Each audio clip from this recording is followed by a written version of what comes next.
वाऱ्यांच्या निर्मितीवर होतो. मित्रहो, वाऱ्याच्या निर्मितीवर परिणाम करणारे जे काही घटक आहेत, हे घटक आपण मागील तासापासून या ठिकाणी अभ्यासत आहोत.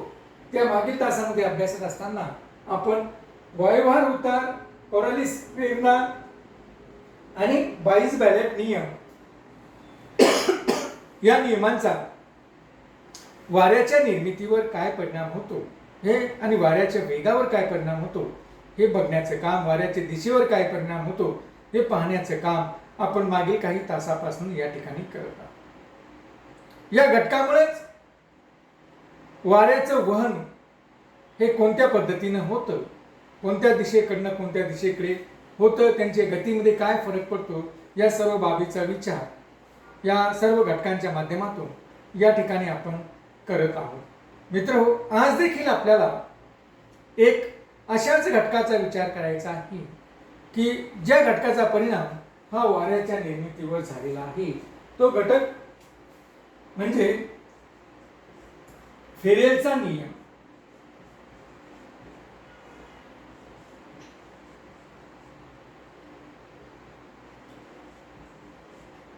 फेरेल या अमेरिकन शास्त्रज्ञ, फेरेल हे मुळामध्ये अमेरिकन शास्त्रज्ञ आहेत आणि फेरेल या अमेरिकन शास्त्रज्ञानं कॅरोलिसिसची जी काही प्रेरणा आहे, या कॅरोलिसिसची प्रेरणा की जे फ्रेंच शास्त्रज्ञ यांनी कॅरोलिसिसची प्रेरणा पृथ्वीच्या परिवहनाच्या गतीची शक्ती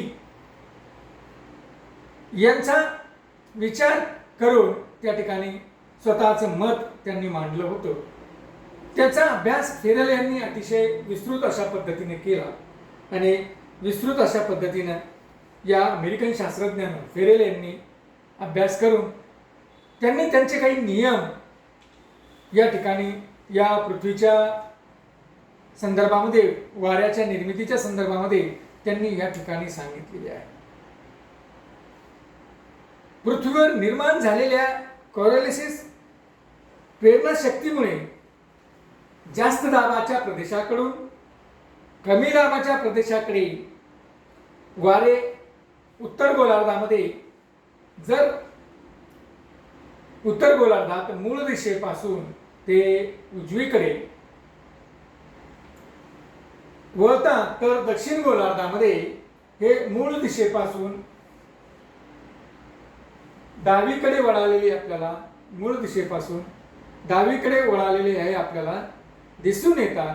म्हणजे अशा पद्धतीने जर आपण बघितलं वाऱ्यांच्या वळणाच्या संदर्भामध्ये, तर आपल्याला असं दिसतं की हे मूळ दिशेपासून उजवीकडे आणि मूळ दिशेपासून डावीकडे वळालेली आपल्याला ही दिसतात. आणि मग ही अशा पद्धतीने का वळतात या संदर्भात त्यांनी सांगितलं की पृथ्वी ही स्वतःभोवती फिरत असताना तिची एक गती या ठिकाणी आहे. आपण बघितलं मागच्या तासामध्ये की पृथ्वीची जी काही स्वतःभोवती फिरण्याची जी काही दिशा आहे, स्वतःभोवती फिरण्याची दिशा ही पश्चिमेकडून पूर्वेकडे पृथ्वी ही फिरते आणि 24 तासामध्ये स्वतःभोवती एक फेरी पूर्ण करते. असं ज्यावेळेस आपण म्हणतो त्यावेळेस पृथ्वीच्या परिवहनाचा जो काही वेग आहे, हा पृथ्वीच्या परिवहनाचा वेग अक्षवृत्तावर वेगवेगळ्या ठिकाणी वेगवेगळ्या प्रकारचा आहे.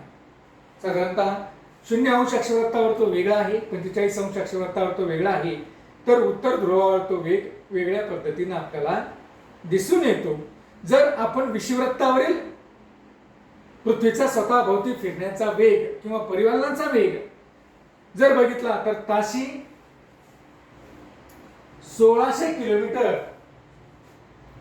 ताशी 1600 किलोमीटर प्रति आवर, प्रत्येक तासाला 1600 किलोमीटर वेगानं ही पृथ्वी विषुववृत्तावर स्वतःभोवती फिरत असते. म्हणजे याचा अर्थ असा की विषुववृत्तावर हे जे काही विषुववृत्त आहे, या विषुववृत्तावर पृथ्वीचा स्वतःभोवती फिरण्याचा वेग हा सर्वात जास्त आहे. कारण का, तर विषुववृत्तावर पृथ्वीचा भाग हा सर्वात जास्त आहे. जसं आपण उत्तर त्याच्या पृथ्वीच्या आकारामुळे उत्तर गोलार्धात उत्तर ध्रुवाकडे आणि दक्षिण ध्रुवाकडे जाऊया, तसतसं पृथ्वीचा आकार हा निमुळता होत जातो किंवा कमी होत जातो. त्यामुळे त्या ठिकाणी पृथ्वीचा स्वतःभोवती फिरण्याचा वेग हा कमी असलेला आपल्याला दिसतो. म्हणजे या ठिकाणी एका तासात पृथ्वी 1600 किलोमीटर अंतर काढते किंवा 1600 किलोमीटर अंतर हे त्या ठिकाणी काढलं जातं, पुढे जातं. म्हणून या ठिकाणी आपण पाहतो की 1600 किलोमीटर प्रति तास या वेगाने विषुववृत्तावर हा वेग पृथ्वीचा आपल्याला असलेला दिसून येतो. मग मित्र हो, जसं आपण ध्रुवाकडे आणि विषुववृत्ताकडे, ध्रुवाकडे आणि दक्षिण ध्रुवाकडे आणि उत्तर ध्रुवाकडे जातो तसतसा हा वेग कमी झालेला आपल्याला दिसतो. म्हणजे पृथ्वीचा स्वतःभोवतीचा वेग हा विषुववृत्तावर जास्त आहे, तर दक्षिण आणि उत्तर ध्रुवाकडे जर गेलो तर तो आपल्याला कमी असलेला जाणवतो. म्हणजे अशा पद्धतीनं पृथ्वीचा फिरण्याचा वेग हा कमी होत जातो. 25 ते 35 अंश अक्षवृत्ताचा जर आपण विचार केला, या 25 ते 35 अंश अक्षवृत्तावर पृथ्वीचा फिरण्याचा वेग हा विषुववृत्तावर फिरण्याच्या वेगापेक्षा निश्चित कमी आहे. कसा आहे तो? कमी आहे. या ठिकाणी बघा, 25 ते 35 अंश अक्षवृत्तावर वरून जे वारे निघतात ते निश्चित कमी वेगाच्या प्रदेशाकडून, कमी पृथ्वीच्या वेगाच्या प्रदेशाकडून ते निघालेली असतात. मात्र जसे ते वारे विषुववृत्ताकडे येऊ लागतात तसे ते जास्त वेगाच्या प्रदेशाकडे येतात. जास्त वेगाच्या प्रदेशाकडे येतात. कमी वेगाच्या प्रदेशाकडून जास्त वेगाच्या प्रदेशाकडे ते येत असताना एक होतं की ते आपल्या मूळ दिशेपासून मागे पडतात. मूळ दिशेपासून हे वारे काय होतात? मागे पडलेले आपल्याला दिसून येतात. मूळ दिशेपासून हे मागे पडतात, कारण पृथ्वीची पश्चिमेकडून पूर्वेकडे फिरण्याची गती आहे, त्या दिशेने ती फिरते. म्हणजे इकडे जलद गतीने ज्यावेळेस ते पोहोचू लागतात त्यावेळेस पृथ्वी पुढे निघून गेलेली असते. आणि म्हणून या ठिकाणी अशा पद्धतीने ते मूळ दिशेपासून मागे पडलेले आपल्याला दिसून येतात. साधारणतः 25 ते 35 अंश अक्षवृत्तात जास्त दाबाच्या पट्ट्याकडून हे वारे, हे जे काही जास्त दाबाचा पट्टा आहे, या जास्त दाबाच्या पट्ट्याकडून वारे हे कमी दाबाच्या प्रदेशाकडे, कुठं कमी दाबाचा प्रदेश आहे तर 0 अंश ते 5 अंश अक्षवृत्ताच्या दरम्यान दोन्ही गोलार्धामध्ये हा कमी दाबाचा प्रदेश निर्माण झालेला आपल्याला दिसतो. आणि आपल्याला माहिती आहे की वारे हे जास्त दाबाच्या प्रदेशाकडून कमी दाबाच्या प्रदेशाकडे येतात. आणि मग हे अशा पद्धतीने कमी दाबाच्या प्रदेशाकडे येत असताना हे वारे कमी वेगाच्या प्रदेशाकडे कडून जास्त वेगाच्या प्रदेशाकडे येतात. यांचा वेग कमी आहे या ठिकाणच्या भागाचा, मात्र या ठिकाणच्या भागाचा वेग हा 1600 किलोमीटर प्रति तास आहे. म्हणजे यांचा वेग जास्त आहे. अशा जास्त वेगाच्या प्रदेशाकडे हे वारे येतात. आणि त्यामुळे हे वारे आपल्या मूळ दिशेपासून, वाऱ्यांना कुठे यायचं होतं? या ठिकाणी यायचं होतं. ही मूळ दिशा आहे. परंतु काय होतं की ते पोहोचेपर्यंत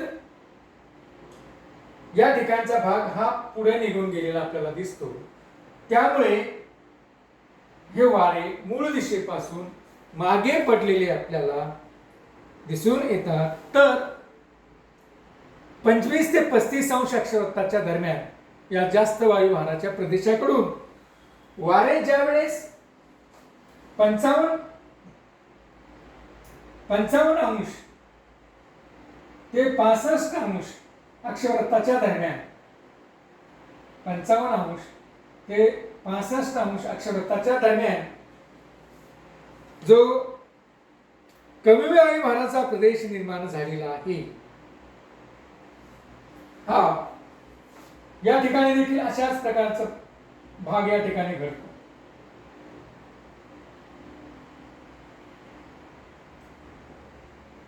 पंचावन्न अंश ते 65 अंश हा कमी वायुभाराचा प्रदेश आहे. मग काय होतंय की मुळामध्ये वारे हे या कमी वायुभाराच्या प्रदेशाकडून, या जास्त वायुभाराच्या प्रदेशाकडून कमी वायुभाराच्या प्रदेशाकडे या पद्धतीने जायला पाहिजे.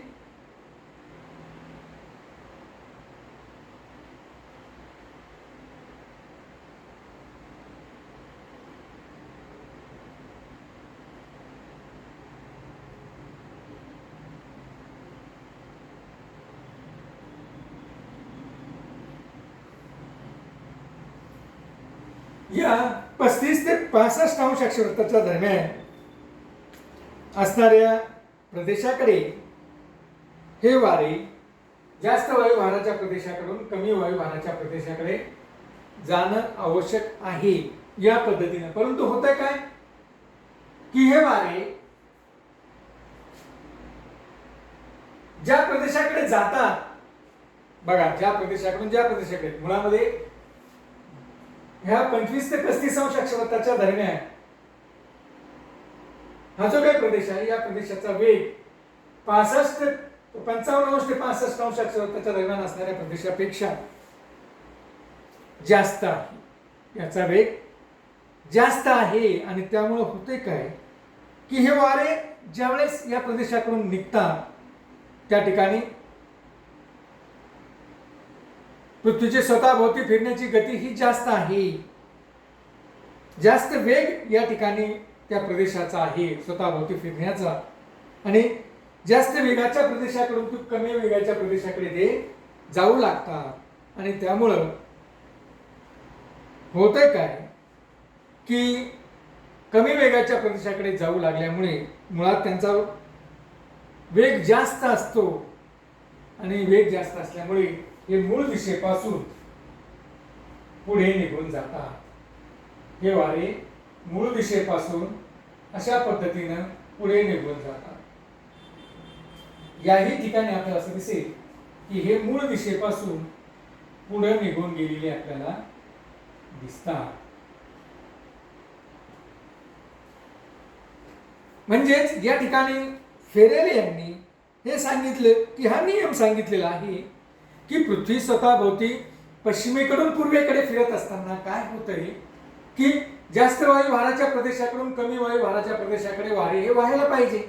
हा नियम आहे की साधारणतः अशा पद्धतीने. परंतु कॉरॅलिसिस प्रेरणेचा अभ्यास केला, पृथ्वीच्या स्वतःभोवती फिरण्याच्या गतीचा ज्यावेळेस आपण विचार केला, प्रेरणेचा जर विचार केला तर फेरेल यांनी सांगितलं, अमेरिकन शास्त्रज्ञ, की काय होतंय की ज्यावेळेस ज्या प्रदेशाकडे हे वारे येऊ लागतात 25 ते 35 अंश अक्षवृत्तापासून ज्यावेळेस हे वारे ज्या प्रदेशाकडे ते यायला पाहिजे त्या प्रदेशाकडे न येता थोडे मागे पडतात. त्याचं कारण असं सांगितलं त्यांनी की ते जास्त वेग असणाऱ्या प्रदेशाकडे ते जाऊ लागतात. मुळामध्ये कमी वेगाच्या प्रदेशाकडून या ठिकाणी पृथ्वीचा परिवलनाचा वेग कमी आहे. या कमी वेगाच्या प्रदेशाकडून तो जास्त वेगाच्या प्रदेशाकडे ते ज्यावेळेस जातात त्यावेळेस ते वारे मूळ दिशेपेक्षा थोडे मागे पडतात. तर याच्या उलट 25 ते 35 अंश अक्षवृत्ताच्या दरम्यानच्या जास्त भाराच्या प्रदेशाकडून जेव्हा हे वारे दोन्ही गोलार्धामध्ये 55 ते 65 अंश अक्षवृत्ताच्या कमी वायुभाराच्या प्रदेशाकडे जातात त्यावेळेस 25 ते 35 अंश अक्षवृत्ता दरम्यानचा जो काही प्रदेश आहे या प्रदेशाचा स्वतःभोवती फिरण्याचा वेग हा निश्चित जास्त असतो. त्यापेक्षा कमी वेग हा 55 ते 65 अंश अक्षवृत्ताच्या दरम्यानचा असणाऱ्या प्रदेशाचा असतो. म्हणजेच जास्त वेग असणाऱ्या प्रदेशाकडून ज्यावेळेस हे कमी वेग असणाऱ्या प्रदेशाकडे हे वारे जातात त्यावेळेस हे मूळ दिशेपासून थोडे पुढे सरकलेले आपल्याला दिसून येतात. तर यालाच यांनी या ठिकाणी फेरेलचा नियम असं म्हटलेलं आहे की हाच नियम या ठिकाणी लागू होतो आणि आपण पाहतोय की आपल्या संपूर्ण पृथ्वीवर वाऱ्यांची दिशा ही या पद्धतीने निर्माण झालेली आपल्याला दिसली की जे काही वारे या ठिकाणी निर्माण होतात त्या वाऱ्यांची दिशा ही अशा पद्धतीने निर्माण झालेली आपल्याला दिसते. म्हणजे अशा पद्धतीनं वाऱ्यांच्या निर्मितीवर फेरेल यांनी जो काही सांगितलेला नियम आहे या नियमांचा देखील परिणाम झालेला आपल्याला दिसून येतो आणि त्या पद्धतीनंच वाऱ्यांची दिशा व वेग ठरलेली असते असंच आपल्याला या ठिकाणी म्हणावं लागेल. एकंदर पुढील भागामध्ये आपण ज्यावेळेस जगातील संपूर्ण वाऱ्यांचा अभ्यास करू त्यावेळेस मात्र आपल्याला असं दिसेल की अशाच पद्धतीने वाऱ्यांची दिशा ही ठरलेली आपल्याला दिसते. धन्यवाद.